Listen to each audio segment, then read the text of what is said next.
Hello viewers, कैसे हैं आप सब। उम्मीद करता हूं कि आप सब बिल्कुल ठीक होंगे। तो जिस तरह से आपको पता है हमारे पास यहाँ पे मोंगोडीबी की लेक्चर सीरीज चल रही है और आज के इस लेक्चर के अंदर हम कुछ और ऑपरेटर्स की बात करने वाले हैं जिनका नाम है एलिमेंट क्यूरी ऑपरेटर्स। भाई देखो, प्रीवियस लेक्चर्स के अंदर हमने क्यूरी ऑपरेटर्स की बात की थी, मतलब हमने कंपैरिजन ऑपरेटर्स की बात की थी और लास्ट लेक्चर में हमने लॉजिकल ऑपरेटर्स की बात की थी। तो आज के इस लेक्चर के अंदर हम बात करने वाले हैं एलिमेंट क्यूरी ऑपरेटर्स। तो भाई बहुत ही ज्यादा इंपॉर्टेंट कॉन्सेप्ट है, आपने मेक श्योर करना है कि इस वीडियो को एंड तक वॉच करना है ताकि आपको इसका कंप्लीट कॉन्सेप्ट समझ में आ सके। तो वीडियो को स्टार्ट करने से पहले एक छोटी सी रिक्वेस्ट कि अगर आप मेरे चैनल पे फर्स्ट टाइम आए हो और अभी तक आपने मेरा चैनल सब्सक्राइब नहीं किया तो चैनल भी सब्सक्राइब कर लो, इसके साथ साथ बेल का आइकन भी प्रेस कर लो क्योंकि और भी बहुत सारी वीडियोस इस लेक्चर सीरीज के अंदर आने वाली हैं। तो मैं हूं आपका सर मोहम्मद आदिल और अब हम अपना लेक्चर स्टार्ट करते हैं।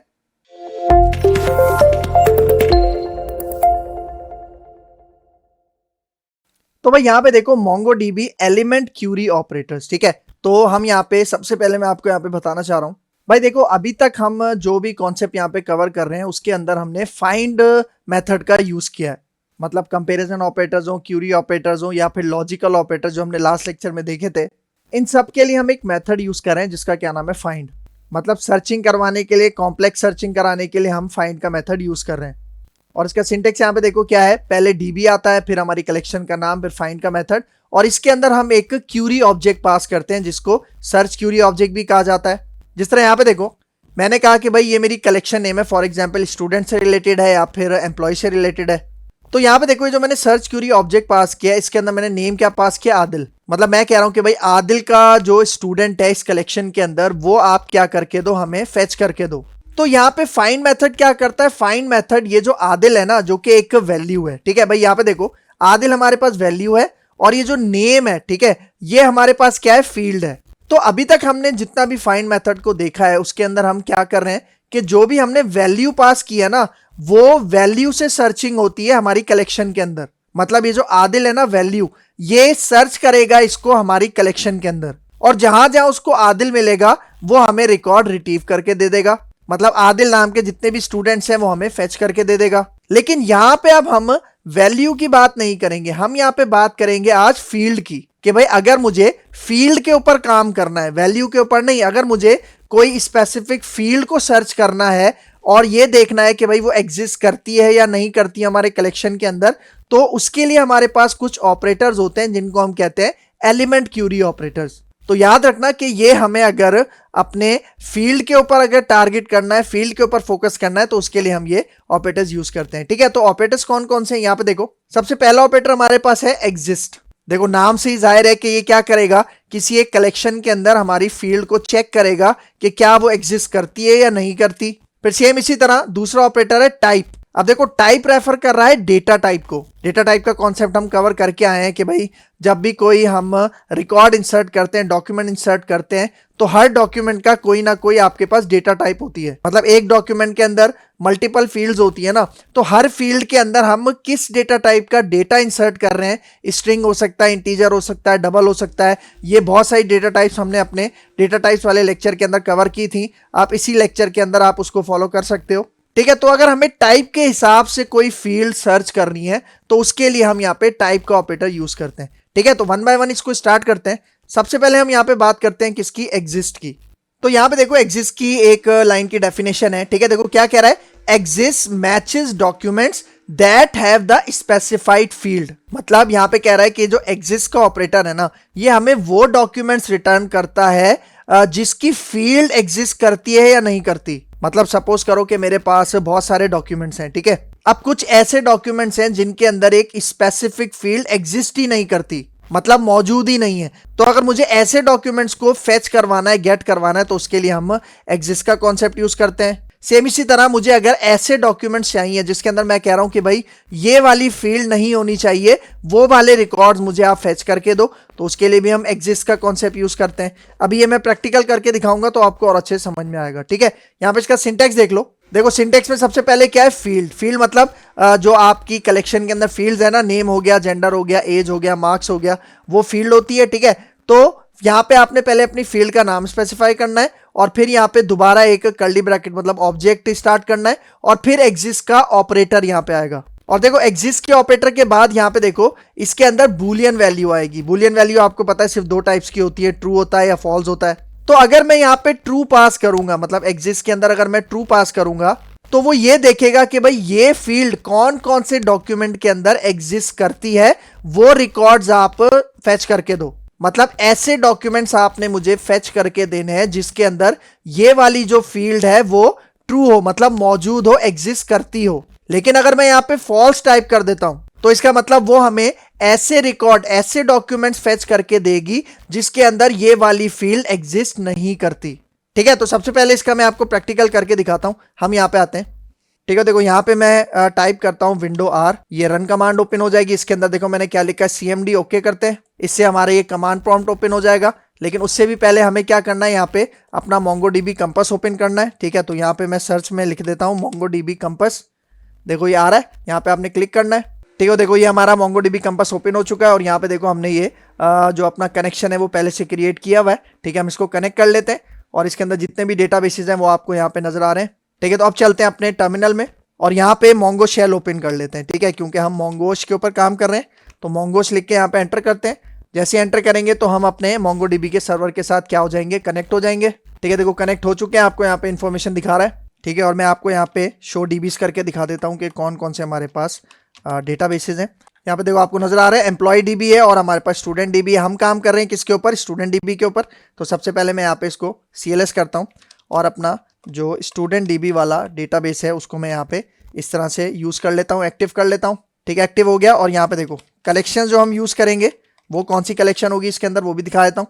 देखो एक ही कलेक्शन है जिसका क्या नाम है, स्टूडेंट। ठीक है, तो देखो सबसे पहले मैं आपको इस कलेक्शन के अंदर डेटा किस तरह का है वो दिखाना चाह रहा हूँ। ठीक है, तो यहाँ पे देखो DB.student और फाइंड।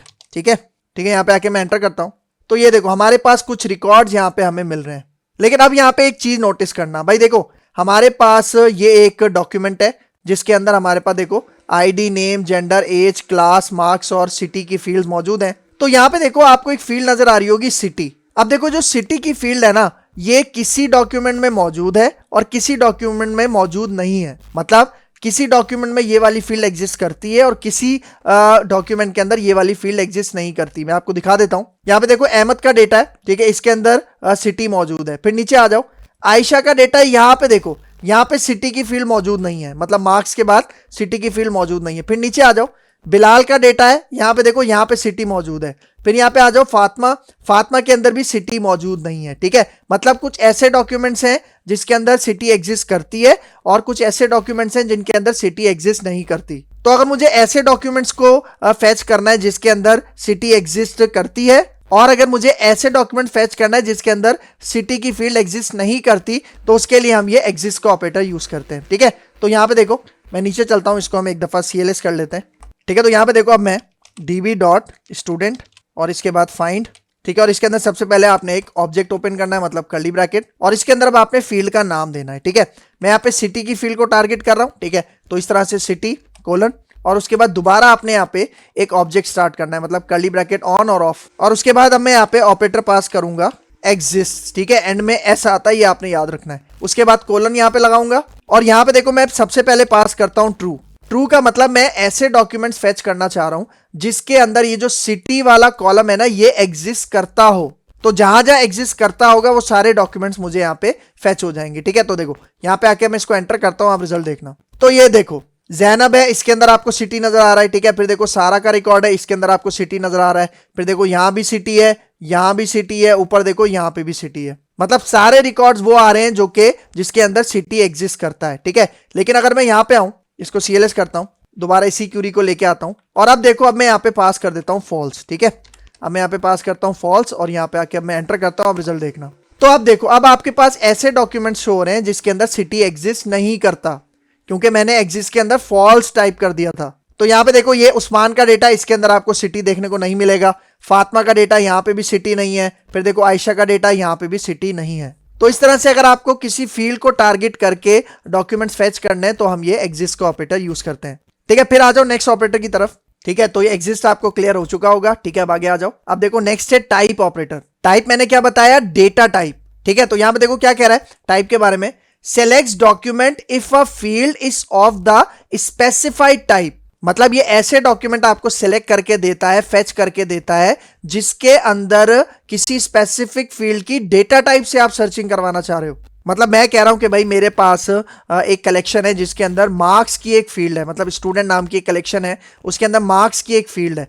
तो मैं कह रहा हूं कि भाई मुझे ऐसे डॉक्यूमेंट्स फेच करके दो जिनका मार्क्स इंटीजर में है, या फिर मुझे ऐसे डॉक्यूमेंट्स फेच करके दो जिनके मार्क्स डबल में है, मतलब पॉइंट वैल्यूज में।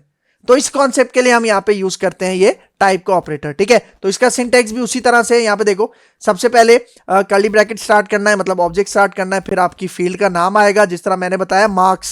उसके बाद देखो, उसके बाद दोबारा आपने कोलन लगा के यहाँ पे ऑब्जेक्ट स्टार्ट करना है, और फिर यहाँ पे आपने टाइप का क्या पास करना है, ऑपरेटर पास करना है, और इसके अंदर आपने जो भी डेटा टाइप से आप सर्चिंग करवाना चाह रहे हो वो आपने डबल कोट्स के अंदर लिखना है, ठीक है। तो इसकी भी मैं आपको एक प्रैक्टिकल एग्जांपल दिखा देता हूं, यहाँ पे आ जाओ, ठीक है। तो यहाँ पे सबसे पहले मैं इसको CLS कर देता हूं, एंटर करते हैं, ठीक है। तो अब यहाँ पे देखो, सबसे पहले मैं आपको अपनी इस कलेक्शन का डेटा, सारा डेटा दोबारा से दिखाता हूं, ठीक है। इस तरह से db.student.find, ठीक है, एंटर करते हैं यहाँ पे। तो अब यहाँ पे आपको एक और चीज मैं नोटिस करवाऊं, यहाँ पे देखो, यहाँ पे देखो, ये हमारे पास अहमद का डॉक्यूमेंट है। इसके अंदर देखो जो मार्क्स वाली फील्ड है उसके अंदर कौन सी डेटा टाइप की वैल्यू है, इंटीजर डेटा टाइप की वैल्यू है। फिर नीचे आ जाओ, यहाँ पे आपको यहाँ पे आयशा नजर आ रहा होगा, आयशा के देखो मार्क्स, आयशा के जो मार्क्स हैं उसकी जो वैल्यू है उसकी डेटा टाइप क्या है, डबल, ठीक है। फिर इसी तरह नीचे आ जाओ, यहाँ पे देखो बिलाल आपको ये नजर आ रहा होगा, लेकिन इसमें आप यहाँ पे मार्क्स की जो वैल्यू है उसकी डेटा टाइप देखो, उसकी डेटा टाइप क्या है, यहाँ पे स्ट्रिंग। फिर सेम इसी तरह नीचे आ जाओ, यहाँ पे देखो इंटीजर है डेटा टाइप। फिर नीचे आ जाओ, यहाँ पे देखो हमारे पास डबल है, ठीक है। फिर यहाँ पे हमारे पास दोबारा स्ट्रिंग है, ठीक है। तो अब अगर मुझे डेटा टाइप से फील्ड को गेट करवाना है, ठीक है, तो उसके लिए हम यहाँ पे यूज करते हैं ये वाला टाइप वाला ऑपरेटर, ठीक है। तो इसको पहले मैं CLS करता हूँ और अब मैं वही क्यूरी वापस ले आता हूँ, ठीक है। कौन सी वाली, जिसके अंदर हमने एग्जिस्ट का ऑपरेटर यूज किया था। तो देखो, सबसे पहले मैं यहाँ पे फील्ड का नेम पास करता हूँ, सिटी हटा के मैंने क्या पास कर दिया, मार्क्स। और उसके बाद यहाँ पे देखो मैं कहता हूँ टाइप, ठीक है, एग्जिस्ट की जगह यहाँ पे टाइप ऑपरेटर आ गया। और अब देखो, अब मैं कहता हूं कि भाई मुझे आप वो स्टूडेंट्स गेट करके दो जिनकी जो मार्क्स वाली फील्ड है ना उसकी डेटा टाइप क्या है, इंटीजर। इंटीजर है तो उसके शॉर्ट में मैंने यहाँ पे क्या लिख दिया, इंट, ठीक है। तो देखो यहाँ पे आके मैं एंटर करता हूं, तो अब देखो ये आपको जैनब का रिकॉर्ड नजर आ रहा है, इसमें मार्क्स क्या है, इंटीजर है 91। फिर ऊपर आ जाओ, ये देखो उस्मान, इसके मार्क्स क्या है, 85 इंटीजर। और सेम इसी तरह यहाँ पे देखो फातिमा, मार्क्स 88 मतलब इंटीजर। और यहाँ पे देखो टॉप पे मार्क्स 82 मतलब इंटीजर, ठीक है। फिर यहाँ पे देखो, मैं यहाँ पे आता हूँ, इसको मैं दोबारा CLS करता हूँ और दोबारा यही वाली क्यूरी लेके आता हूँ जिसके अंदर मैंने टाइप ऑपरेटर यूज किया है। और अब देखो, अब मैं यहाँ पे इंट की जगह पास करता हूँ डबल, ठीक है, ठीक है। तो डबल पास किया, मतलब पॉइंट में मार्क्स हमें शो होने चाहिए। तो देखो यहाँ पे आके एंटर करता हूँ, तो यहाँ पे देखो अब मुझे ऐसे स्टूडेंट शो हो रहे हैं जिनके आप मार्क्स देखो, मार्क्स किसके अंदर है, डबल के अंदर। आयशा के मार्क्स कितने हैं, 90.5। और फिर नीचे आ जाओ हमजा, हमजा के मार्क्स देखो हमारे पास डबल में है 81.2। फिर यहाँ पे देखो CLS करता हूं मैं इसको, और अब मैं यहाँ पे स्ट्रिंग पास करता हूं, ठीक है, स्ट्रिंग पास करता हूं। यहाँ पे देखो, यहाँ पे आके स्ट्रिंग इस तरह से, और यहाँ पे आके अब मैं एंटर करूं तो आप रिजल्ट देखना, देखो मार्क्स क्या है, स्ट्रिंग में लिखे हुए हैं, ठीक है, 76। और फिर सेम इसी तरह मार्क्स देखो 94। भाई देखो, ये ऑपरेटर्स हम अक्सर उन सिचुएशन में भी यूज करते हैं जहां पे यूजर गलती से एक रॉन्ग डेटा टाइप का डेटा इंसर्ट कर देता है। हालांकि हमें वैलिडेशंस तो शुरू में लगानी चाहिए, लेकिन जब हम सिर्फ डेटाबेस के साथ, सिंगल डेटाबेस के साथ काम कर रहे हैं तो वहां पे इस तरह के इश्यूज आ जाते हैं। तो उसको चेक करने के लिए हम यहाँ पे ये वाले ऑपरेटर यूज कर सकते हैं। जिस तरह भाई देखो मार्क्स है, अब जरूरी तो नहीं है ना मार्क्स में इंटीजर वैल्यू ही आए, मार्क्स में डबल वैल्यू भी तो आ सकती है ना, पॉसिबिलिटी है। क्योंकि अब जरूरी तो नहीं ना कि एक स्टूडेंट 80 मार्क्स ही लेगा, वो 80.5 भी तो ले सकता है, 80.6 भी तो ले सकता है, ठीक है। एक तो ये कॉन्सेप्ट हो गया। अच्छा, फिर यहाँ पे देखो, आप ना यहाँ पे एक इस तरह का काम भी कर सकते हो। यहाँ पे देखो, यहाँ पे देखो, देखो आप ना मल्टीपल डेटा टाइप भी यहाँ पे पास कर सकते हो इस टाइप ऑपरेटर के अंदर। जिस तरह यहाँ पे देखो, ये जो ऊपर वाला सिंटेक्स था इसमें मैं एक सिंगल डेटा टाइप पास कर रहा था, इंट, डबल या फिर स्ट्रिंग। लेकिन यहाँ पे देखो, आप मल्टीपल टाइप से भी क्या करवा सकते हो, सर्चिंग करवा सकते हो। जिस तरह यहाँ पे देखो, टाइप 1 के अंदर मैंने इंटीजर पास कर दिया, टाइप 2 के अंदर मैंने डबल पास कर दिया। तो वो सारे ऐसे डॉक्यूमेंट्स आपको फेच करवा के देगा जिनकी जो टाइप है वो इंटीजर भी होगी और क्या होगी, डबल भी होगी। मैं आपको करके दिखाता हूं। यहाँ पे देखो, यहाँ पे देखो, मैं ये वाली क्यूरी वापस लेके आता हूं और इसके अंदर देखो, अब आपने कुछ भी नहीं करना। सबसे पहले आपने यहाँ पे एक स्क्वायर ब्रैकेट शुरू में लगाना है, एक स्क्वायर ब्रैकेट आपने एंड में लगाना है। और इसके अंदर देखो, यहाँ पे सबसे पहले मैं इंट पास करता हूँ, फिर कॉमा लगा के यहाँ पे देखो मैं पास करता हूँ डबल, ठीक है, डबल पास किया। और अब यहाँ पे देखो मैं आके एंटर करता हूँ, तो अब आप यहाँ पे रिजल्ट देखो, मार्क्स अभी यहाँ पे देखो 91। फिर ऊपर हो जाओ, 91 मतलब इंटीजर, फिर ऊपर आ जाओ मार्क्स 85, ये भी इंटीजर, ऊपर आ जाओ। अब यहाँ पे देखो 81.2 मतलब ये डबल में है। फिर सेम इसी तरह यहाँ पे देखो, यहाँ पे भी इंटीजर है, यहाँ पे देखो टॉप पे यहाँ पे भी आपके पास डबल है। मतलब जितने भी रिकॉर्ड्स आ रहे हैं, डॉक्यूमेंट्स आ रहे हैं, वो या तो इंटीजर डेटा टाइप के हैं या डबल डेटा टाइप के हैं। अच्छा, अब मैं आपको यहाँ पे एक मजे की चीज दिखाता हूँ, ठीक है भाई। यहाँ पे देखो मैंने अपने गूगल में, मतलब अपने गूगल क्रोम के ब्राउजर में यहाँ पे देखो मोंगोडीबी की डॉक्यूमेंटेशन यहाँ पे ओपन की हुई है, जिसके अंदर मैंने टाइप ऑपरेटर यहाँ पे सर्च किया हुआ है। ये लिंक आपको मैं डिस्क्रिप्शन में भी दे दूंगा, वरना अगर आप गूगल पे सिंपल लिखोगे ना मोंगोडीबी डॉलर टाइप ऑपरेटर, तब भी आपको वो पहला लिंक इसी का शो करवाएगा।